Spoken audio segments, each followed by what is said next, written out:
तो आज हम बात करने वाले हैं साल 2019 में आई एक Indonesian slasher film Blood Lust Beauty के बारे में। दोस्तों इस फिल्म की कहानी बहुत अच्छी है और इसके एंड में एक ट्विस्ट भी है जो कि आपको बेहद पसंद आएगा, तो आप एंड तक इस वीडियो को जरूर देखिएगा। फिल्म की स्टार्टिंग में हम एक कपल को देखते हैं जिनके नाम होते हैं मरियम और रॉय, और उनकी बातों से हमें पता चलता है कि रॉय मरियम को अच्छे से ट्रीट नहीं करता है। फिर हमें एक पेंटर दिखाया जाता है जिसका नाम होता है युधु, और वो अभी एक नए घर में शिफ्ट हुआ था रहने के लिए। जो पेंटिंग बनाने के लिए बैठता है तो उसे कुछ भी समझ नहीं आ रहा था कि आखिर वो क्या बनाए, लेकिन तभी वो अपने घर के बाहर मरियम को देखता है जिसने लाल ड्रेस पहनी हुई थी।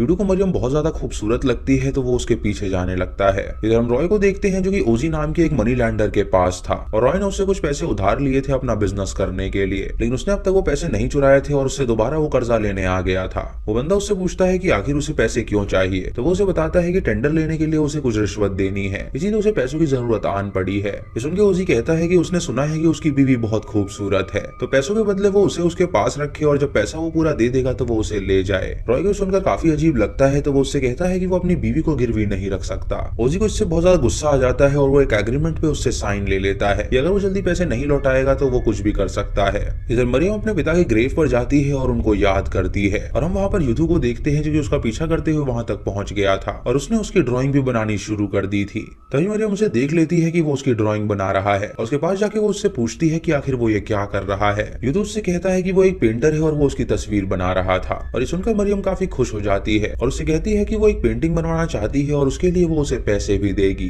युधु उससे कहता है कि उसे पैसों की कोई जरूरत नहीं है, वो बस ये चाहता है कि वो उसकी मॉडल बन जाए और उसके बाद वो उसकी तस्वीर बनाएगा। मरियम सुन के उससे कहती है कि उसे अपने पति की परमिशन लेनी होगी, अगर उन्होंने हाँ कह दिया तो वो उसकी मॉडल बनने को तैयार है। जब युधु को ये बात पता चलती है कि उसका हस्बैंड है तो वो वहाँ से चला जाता है। रात को जब रॉय घर वापस आता है तो मरियम उससे परमिशन लेती है अपने पिता की पेंटिंग बनवाने के लिए, तो रॉय उससे कहता है कि उसके पास वैसे ही पैसों की बहुत कमी हो रही है और वो नहीं चाहता कि वो फिजूल खर्चों पे अपने पैसे वेस्ट करे। मरियम उससे कहती है कि जो पेंटर ये पेंटिंग बनाएगा वो फ्री में बनाने को तैयार है, तो रॉय सुन के उसकी इजाजत उसे दे देता है। ये सुन के मरियम खुश हो जाती है और अगले दिन वो युधु के घर जाती है जहाँ पे वो उससे कहती है कि वो अपनी फोटो अपने पिता के साथ बनवाना चाहती है। वो उसे अपने पिता की तस्वीर का एक टुकड़ा भी देती है ताकि वो जान सके कि उसके पिता कैसे नजर आते थे। वो युधु को ये भी बताती है कि उसके पिता बहुत ही अच्छे इंसान थे और वो औरतों की बहुत इज्जत करते थे और उन्होंने उसे सेल्फ डिफेंस भी सिखा रखा था। वो पेंटिंग बनवाने के लिए हर रोज युधु के घर जाने लगती है, और एक दिन रॉय मरियम से बात करने के लिए घर पे कॉल करता है, लेकिन वो कॉल मेड उठाती है और उससे कहती है कि वो पेंटिंग बनवाने के लिए पेंटर के पास गई है। ये बात सुनकर रॉय को काफी अजीब लगता है तो वो घर जाने के लिए निकलने लगता है, लेकिन तभी वहाँ पे ओजी के आदमी आ जाते हैं जो कि उसे उठा के अपने साथ ले जाते हैं क्योंकि टाइम खत्म हो चुका था और उसने अभी तक ओजी के पैसे नहीं लौटाए थे। ओजी उससे पूछता है कि आखिर वो उसके पैसे कब लौटाएगा, तो रॉय अपने पार्टनर को फोन लगाता है क्योंकि उसके लिए ही उसने वो पैसे लिए थे।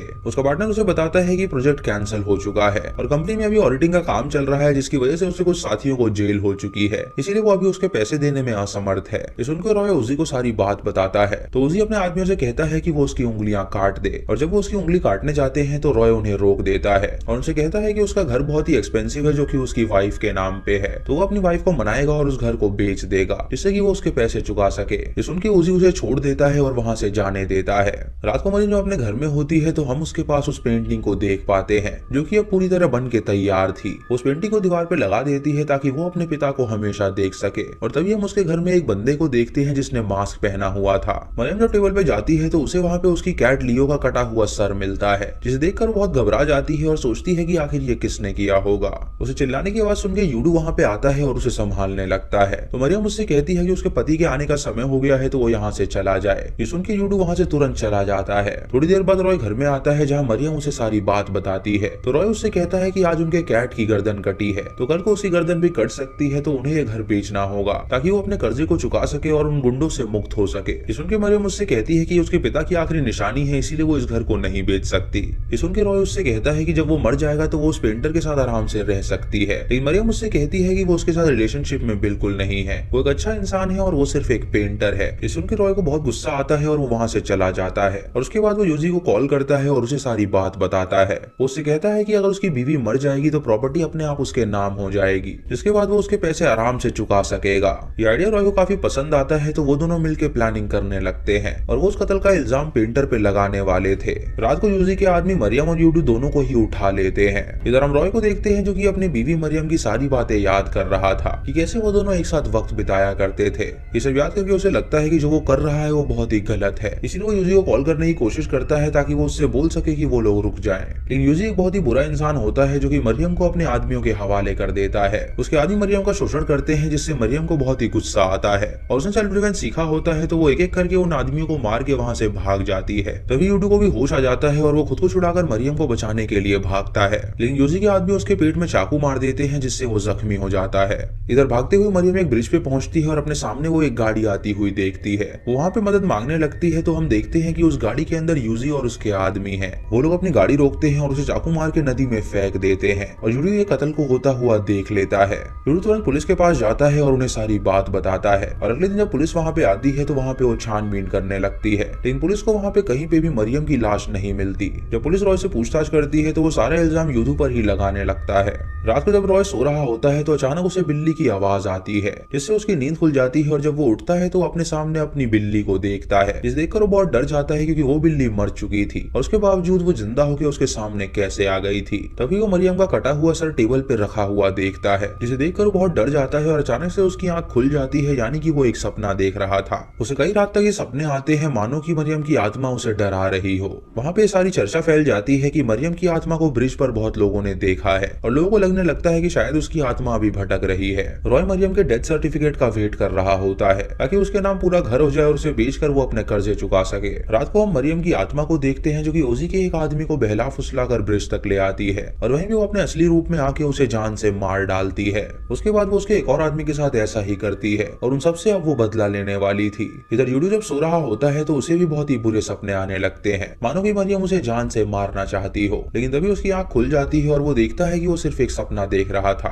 अगली सुबह ओजी के दोनों आदमियों की लाश उस ब्रिज पर लटकी हुई मिलती है जिन्हें कल रात मरियम की आत्मा ने मार डाला था। सभी गांव वाले उसे देखकर हैरान थे और उन्हें पता था कि जरूर ये मरियम की आत्मा का काम है। इधर ओजी के आदमियों में भी ये चर्चा चल रही होती है कि जरूर उस आत्मा का ही काम है, लेकिन ओजी का मानना था कि आत्मा जैसा कुछ भी नहीं होता है। इधर यूडी भी आसपास के लोगों से बात कर रहा होता है। वहाँ पे मौजूद एक आदमी बताता है कि अगर किसी का मर्डर होता है तो उसकी आत्मा भटकती है और वो बहुत ही ताकतवर हो जाती है और वो उन लोगों से बदला लेती है जिन लोगों ने उसे मारा हो। लेकिन यूदू इस बात पे यकीन नहीं करता क्योंकि उसका मानना था कि मरियम एक प्यारी लड़की थी जो कि किसी का मर्डर नहीं कर सकती।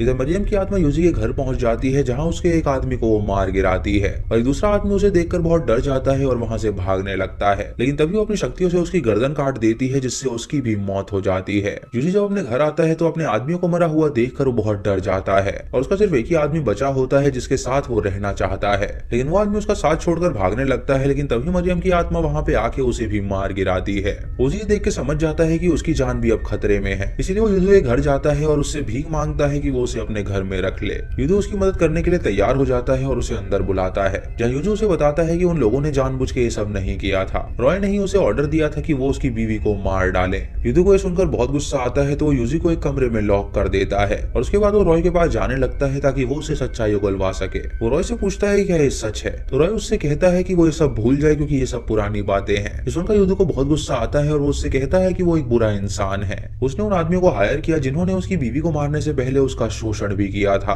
रॉय ये बात जानता था कि यूदू पुलिस को ये सारी बात बता देगा, इसीलिए वो सामान फेंकने लगता है और जोर जोर से चिल्लाने लगता है ताकि लोग उसकी मदद के लिए वहां पर आए और वो प्रिटेंड कर सके कि यूदू उसे मारने आया है। तभी रॉय की आवाज सुनकर वहाँ पे पड़ोसी इकट्ठा हो जाते हैं और यूदू को पकड़ के तुरंत बाहर ले जाते हैं। यूदू उन पड़ोसियों से कहता है कि रॉय बिल्कुल झूठ कह रहा है, बल्कि उसने ही अपनी बीवी को मरवाया है और उसके पास सबूत भी है। वो उन्हें अपने घर ले जाता है ताकि वो यूजी से सबके सामने सच उगलवा सके, लेकिन जैसे ही वो उन्हें लेके घर पहुंचता है तो देखता है कि वहाँ का दरवाजा पहले ही खुला हुआ है और जब वो अंदर जाता है तो वहाँ पे उसे यूजी की लाश मिलती है। ये देखकर सभी लोग हैरान हो जाते हैं और वो शक करने लगते हैं कि शायद यूडू ने ही उसको मार डाला होगा, लेकिन यूजू सबसे कहता है कि अगर उसने उसे मारा होता तो वो उन्हें अपने घर लेकर क्यों आता। वो लोग उसकी बात नहीं मानते तो यूडू उन्हें चकमा देकर वहाँ से तुरंत भाग जाता है। अगले दिन पुलिस रॉय के घर आती है उसे प्रोटेक्शन देने के लिए ताकि यूडू फिर से उस पे हमला ना कर पाए। रात को रॉय जब अपने घर में होता है तो उसे वहाँ पे मरियम की आत्मा डराने लगती है, जिससे वो बहुत ज्यादा डर जाता है और तुरंत घर से बाहर निकल जाता है। तभी वहाँ पे यूजी के बॉस के आदमी आ जाते हैं जो कि उसे अपने साथ ले जाते हैं। उसके बॉस का नाम होता है कोटान और वो उसे बताता है कि उसने ओजी को पैसा दिया था लेकिन वो पैसे उसे अभी तक नहीं मिले हैं, लेकिन ओजी अब मर चुका है और वो उसका कर्जदार है, इसीलिए वो अब ओजी के बदले सारे पैसे उसे चुकाएगा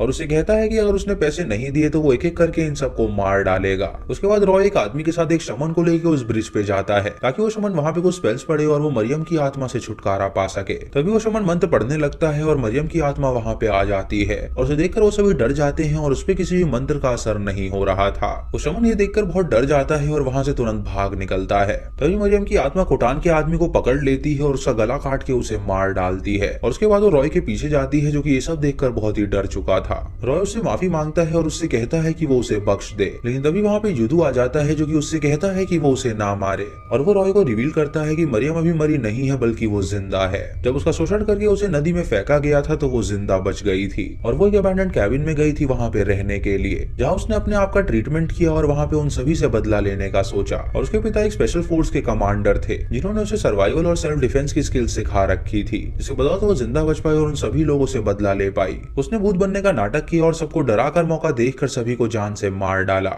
रॉय सब जानकर हैरान हो जाता है और अपनी बीवी से माफी मांगने लगता है। उससे कहता है कि उसे लग रहा था कि युडू का उसके साथ अफेयर है, इसीलिए उसे बहुत गुस्सा आया और उन दोनों को मरवाने का उसने प्लान किया। उससे बहुत ज्यादा प्यार करता है और उसने वो प्लान कैंसिल करवाने की कोशिश भी करी थी, लेकिन तब बहुत देर हो चुकी थी और वो वहाँ से जा चुकी थी। ये सुनकर युडू उससे कहता है कि वो दोनों कभी रिलेशनशिप में थे ही नहीं, वो एक दूसरे की रिस्पेक्ट करते हैं और उन लोगों ने कभी गलत सोचा ही नहीं। ये सुनकर रॉय मरियम से माफी मांगता है और उससे कहता है कि वो उसकी सजा का हकदार है और अगर वो चाहे तो वो उसका गला काट के उसे जान से मार डाले। मरियम भी सुनकर इमोशनल हो जाती है और अपना चाकू फेंक देती है और रॉय उसे गले लगा के कहता है कि वो उससे बहुत ज्यादा प्यार करता है और अब वो उसे अपने आप से कभी दूर नहीं होने देगा। तभी ओजी का आदमी वहाँ पे आकर युदू पे हमला कर देता है, जिससे वो जख्मी हो जाता है और ये देखकर मरियम उसे जान से मार डालती है। तभी रॉय को मौका मिल जाता है और वो मरियम को स्टैब कर देता है। उसे कान में कहता है कि वो उससे प्यार तो करता है, लेकिन अपनी फैमिली को बचाने के लिए उसे मारना ही होगा। मरियम को उस हालत में देखकर युदू एक पत्थर उठाता है और रॉय के सर पे मारता है। उसका सर कुचल देता है, जिससे रॉय की वहीं पे मौत हो जाती है और उसके बाद वो मरियम के पास जाता है और उससे कहता है कि वो उसे कुछ नहीं होने देगा, लेकिन तब बहुत देर हो चुकी थी और मरियम उसकी गोद में ही दम तोड़ देती है। ये देखकर वो मरियम की लाश को पानी में बहा देता है और खुद को पुलिस के सामने जाके सरेंडर कर देता है। अब युदू पे सारे मर्डर्स के इल्जाम लग जाते हैं और उसे जेल हो जाती है। और फिर हमें कुछ दिनों बाद की कहानी दिखाई जाती है, जहाँ हम कोटान को देखते हैं जो कि मरियम के घर आया हुआ था, क्योंकि वो अब उसके घर पे कब्जा करने वाला था। तभी हम वहाँ पे मरियम की आत्मा को देखते हैं जो कि सच में अब घोस्ट बन गई थी और वो वहाँ पे कोटान पे हमला कर देती है, जिससे उसकी मौत हो जाती है। आखिरी में हम मोजी को भी देख पाते हैं जो कि घोस्ट बन चुका है और वो ब्रिज पे घूम रहा है और इसी के साथ ये मूवी भी खत्म हो जाती है। तो दोस्तों ये थी इस फिल्म की कहानी, जहाँ मरियम एक बहुत ही खूबसूरत लड़की थी, लेकिन उसका पति उसकी इज्जत नहीं किया करता था। युडू को उससे प्यार हो गया था और वो एक पेंटर था, लेकिन मरियम उसके साथ रिलेशनशिप में नहीं आना चाहती थी क्योंकि वो अपने पति के साथ लॉयल रहना चाहती थी। उसका पति कर्जे में डूबा हुआ था, इसीलिए उसने पेंटर और अपनी बीवी को मारने का प्लान बनाया, लेकिन मरियम नहीं मरी और एक एक करके उसने अपने शोषण करने वालों से बदला लिया। अंत में उसने अपनी बीवी को मार डाला और मरियम की आत्मा सच में आ गई और युडू ने अपने आप को पुलिस के हवाले कर दिया, जिससे ये उसको जेल हो गई थी। तो दोस्तों ये थी आज की वीडियो। ये एक रिवेंज फिल्म है और आपको ये कैसी लगी आप हमें कमेंट सेक्शन में जरूर बताइएगा। अगर आप चैनल पे नए हैं तो इसे सब्सक्राइब करें और बेल आइकन दबाएं नोटिफिकेशंस के लिए। और दोस्तों वीडियो को लाइक और शेयर करना बिल्कुल मत भूलिएगा।